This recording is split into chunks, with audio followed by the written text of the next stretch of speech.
Hello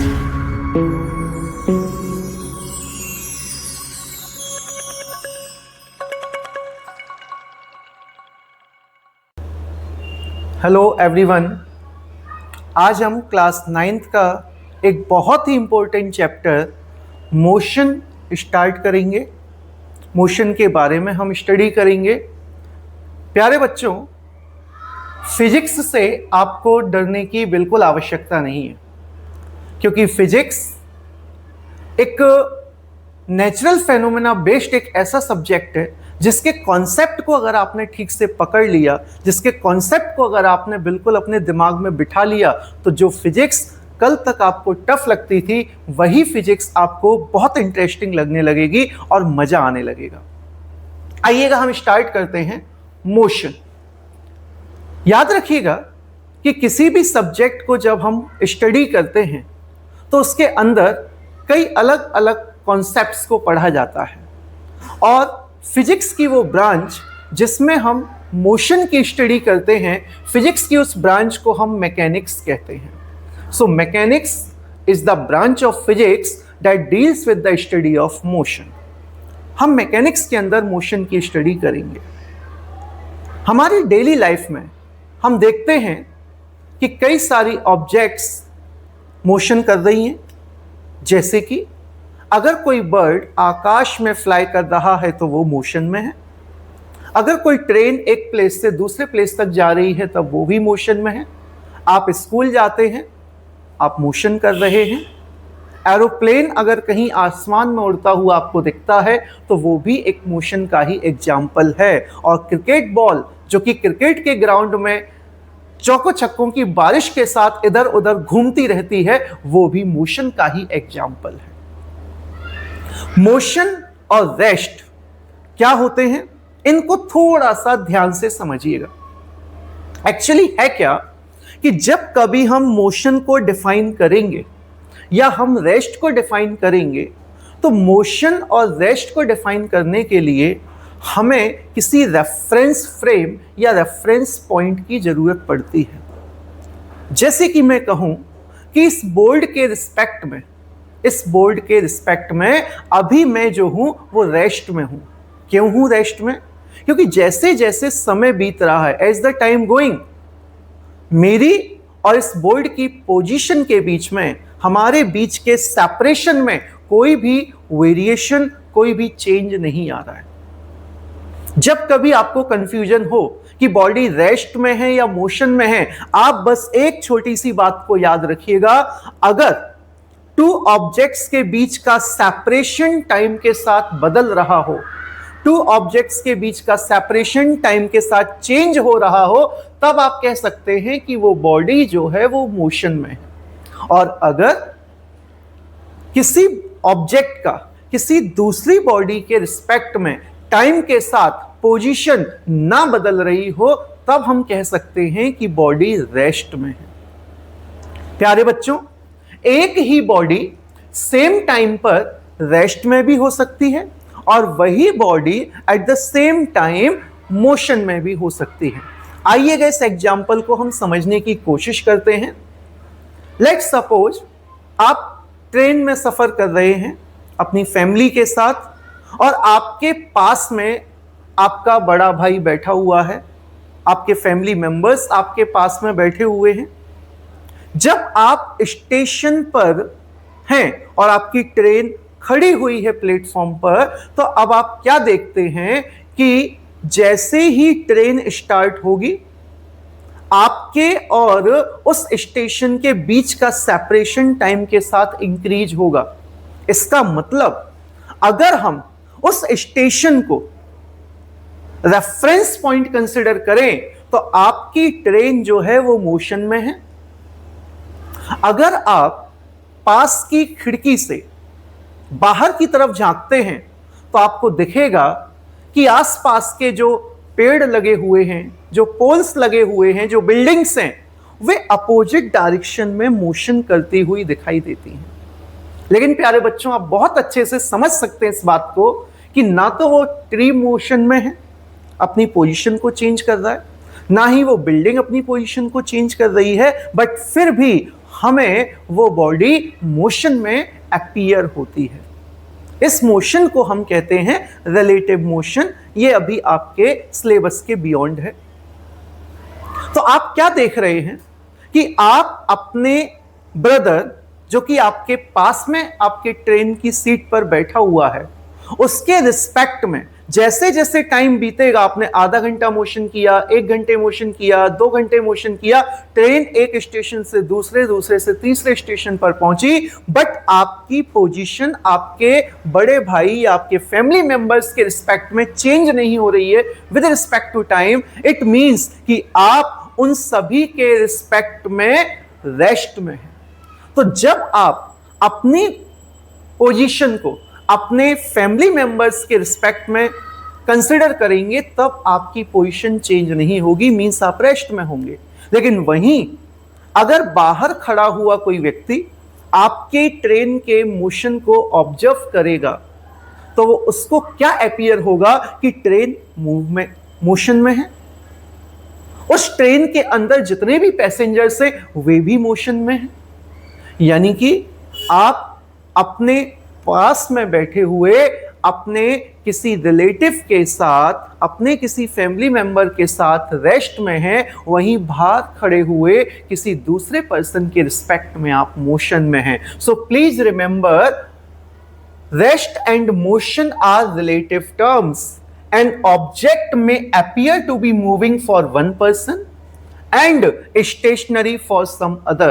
हो सकता है कि एक बॉडी किसी एक पर्सन के लिए मोशन में हो और वही सेम बॉडी दूसरे पर्सन के लिए रेस्ट में हो। अगर सिंपल वे में मैं आपसे कहूं तो आप रेस्ट और मोशन की डेफिनेशन इस तरीके से बता सकते हैं, an object is said to be at rest if it does not, क्या लिखा हुआ है बेटा, does not change its position with time। अगर कोई बॉडी टाइम के साथ अपनी पोजीशन को चेंज ना करे, उस कंडीशन में वो रेस्ट में कहलाएगी। And motion is a change in an object's position compared to a fixed object. और अगर ऑब्जेक्ट की पोजीशन किसी रेस्ट वाली ऑब्जेक्ट के कंपैरिजन में चेंज हो रही है, तो उस कंडीशन में आप उस ऑब्जेक्ट को मोशन में कहेंगे। आई होप आपको रेस्ट एंड मोशन समझ आया होगा। एक बात और याद रखिएगा, यहां मैंने एक छोटा सा पॉइंट लिख रखा है, रेफरेंस पॉइंट। ये रेफरेंस पॉइंट क्या होता है? मान लीजिएगा आपके स्कूल की डिस्टेंस आपके शहर के किसी चौराहे से 2 किलोमीटर पर है। तो अगर आप अपने मोशन को उस चौराहे के रिस्पेक्ट में कंसीडर करेंगे, तो वो जो चौराहा है वो आपके लिए रेफरेंस पॉइंट होगा। किसी ग्राउंड में आप मान लीजिएगा रनिंग कर रहे हैं और आपने अपने फ्रेंड से कहा कि हे मित्र, आप यहां खड़े रहिएगा और आप बताइएगा कि मैं ठीक तरीके से दौड़ रहा हूं या नहीं। तो आपका वो फ्रेंड जो कि आपके मोशन को ऑब्जर्व कर रहा होगा, उसके रिस्पेक्ट में आपकी पोजीशन बदलेगी, तो आपका वो फ्रेंड रेफरेंस पॉइंट कहलाएगा। मींस जिस किसी स्टेशनरी ऑब्जेक्ट के रिस्पेक्ट में हम अपने मोशन को कंसिडर करते हैं, उस स्टेशनरी ऑब्जेक्ट को हम कहते हैं रेफरेंस पॉइंट। इसके बाद देखिएगा बेटा, मोशन जो है वो 2 टाइप्स का मेनली होता है, जिसमें एक होता है आपका यूनिफॉर्म मोशन और दूसरा होता है आपका non uniform motion. So first motion is uniform motion. First motion is uniform motion. 1 minute. Uniform motion क्या है? यूनिफॉर्म मोशन उस मोशन को कहते हैं जिसमें कोई भी ऑब्जेक्ट एक रेगुलर टाइम इंटरवल के बाद सेम डिस्टेंसेस को कवर करती है। फॉर एग्जाम्पल, कोई बॉडी है वो किसी लोकेशन ए पर है। यहां हम समझने की कोशिश करते हैं।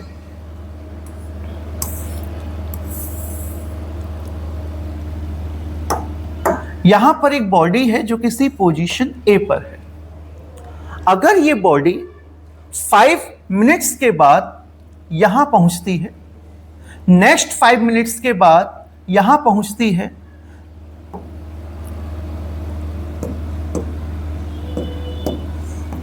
नेक्स्ट 5 मिनट के बाद यहां पहुंचेगी, नेक्स्ट 5 मिनट्स के बाद यहां, और नेक्स्ट 5 मिनट्स के बाद यहां। तो ये जो सेपरेशन है, लेट्स सपोज ये सेपरेशन है 10 metre, 10 metre, 10 metre, 10 metre, this is also 10 metre. तो बॉडी इक्वल डिस्टेंस कवर कर रही है 10 मीटर। टाइम कितना लगा? तो हमने मान लिया इसको, इस डिस्टेंस को ट्रेवल करने में 5 सेकंड का टाइम लगता है, यहां भी 5 सेकंड का टाइम लग रहा है, और हर बार उसे 10 मीटर का डिस्टेंस कवर करने में 5 सेकंड का टाइम लगेगा। तो ऐसे मोशन को हम कहेंगे यूनिफॉर्म मोशन। बट अगर ये 10 मिनट 5 सेकंड में कवर करता, नेक्स्ट 10 मीटर जो है वो 2 सेकंड में कवर करता, फिर नेक्स्ट 10 मीटर जो है वो किसी डिफरेंट टाइम में कवर करता, उस केस में हम यही कहेंगे कि बॉडी का जो मोशन है वो नॉन यूनिफॉर्म मोशन है। प्यारे बच्चों, नॉन यूनिफॉर्म और यूनिफॉर्म मोशन के साथ आपको जो 2 पॉइंट्स बहुत अच्छे से याद रखने हैं, उसमें पहला है आपके लिए डिस्टेंस। सो हम समझने की कोशिश करते हैं कि ये डिस्टेंस क्या होता है। आइएगा देखते हैं। तो कहा जाता है कि the total travelled path by a body during its motion, कोई भी बॉडी टोटल जितना पाथ ट्रेवल करती है, यहां पर आप देख रहे हैं कि ये बॉडी A to B पहुंचे, और इस A to B मोशन में इसने टोटल कितना पाथ ट्रेवल किया है? तो 10 metre plus 10 metre plus 10 metre plus 10 metre plus 10 metre. So overall इसने जो पाथ कवर किया है वो पाथ हो जाएगा आपका 50 मीटर। तो इस टोटल ट्रेवल्ड पाथ को हम कहते हैं distance. So distance is total travelled path. Distance is total travelled path. I hope ये क्लियर होगा। लेकिन समझिएगा, अगर ये बॉडी अपने मोशन को पॉइंट ए से स्टार्ट करती है, ए से बी तक पहुंचती है, और बी से वापस ये बॉडी सी पर आ जाती है, ये बॉडी वापस बी से ट्रेवल करके और रिटर्न होकर सी पर आ जाएगी। तो अब हम क्या देखते हैं बेटा कि ये जो ए पोजीशन है, इस पोजीशन को हम नाम देते हैं इनिशियल पोजीशन। इस पोजीशन को हम क्या नाम देंगे? इस पोजीशन को हम नाम देंगे इनिशियल पोजीशन। और ये जो आपका सी है, इस सी पोजीशन को हम नाम देंगे फाइनल पोजीशन। Final position.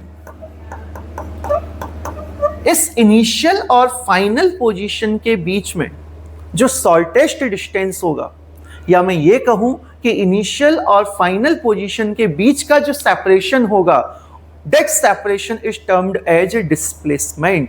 उस सेपरेशन को डिस्प्लेसमेंट कहा जाता है। तो अगर हम डिस्प्लेसमेंट को डिफाइन करना चाहें तो displacement is nothing but it is the shortest distance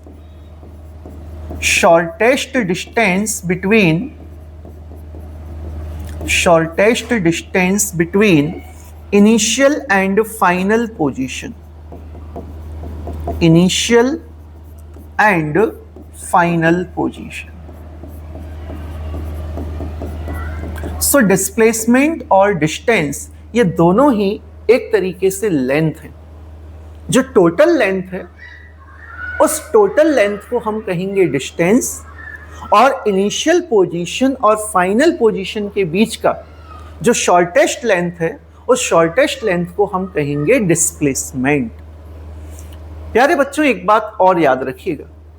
let's suppose कि कोई बॉडी है और वो बॉडी इस तरीके से सर्कुलर पाथ पर मोशन कर रही है। ये एक सर्कुलर पाथ है। इस सर्कुलर पाथ का रेडियस हमने कंसीडर कर लिया है कैपिटल R। अगर कोई बॉडी सर्कुलर पाथ पर मोशन करती है and it starts it's motion from point P and after covering a whole circle, it again comes at the same point. P से उसने मोशन स्टार्ट किया और पी से मोशन स्टार्ट करते हुए एक राउंड लेकर के और वो वापस पी पर आ गया। इस कंडीशन में अगर कोई आपसे पूछता है कि बताइएगा डिस्टेंस कितना कवर किया है और बॉडी का डिस्प्लेसमेंट कितना है, तो वीडियो पॉज करके आप सोचें। अब मैं इसका आंसर बताऊं तो याद रखिएगा बेटा कि डिस्टेंस को हमने क्या डिफाइन किया है, it is the total travelled path. तो टोटल ट्रेवल्ड पाथ जो है इसको हम कैसे बताएंगे, तो ये सर्कमफ्रेंस के अलोंग मोशन कर रहा है and the circumference of the circle is equal to the 2 pi r. Circle का सर्कमफ्रेंस 2 पाई आर के इक्वल होता है और इसने सर्कमफ्रेंस के अलोंग मोशन किया है, तो इस बॉडी का जो डिस्टेंस होगा वो होगा 2 पाई आर। बट अगर मैं आपसे कहूं कि इस बॉडी ने कितना डिस्प्लेसमेंट किया है, तो आप इसका आंसर देंगे 0। वाई 0? बिकॉज बॉडी पी से मोशन स्टार्ट करते हुए अगेन पी पॉइंट पर आती है। Whenever during a motion the initial and final points are same, then its displacement will be 0. I hope आपको ये क्लास अच्छी लगी होगी। अगर आपको ये वीडियो पसंद आया हो तो आप प्लीज हमारे चैनल को सब्सक्राइब कीजिएगा, हमारी इस वीडियो को लाइक और शेयर कीजिएगा। मिलते हैं कल नेक्स्ट वीडियो के साथ। Thank you.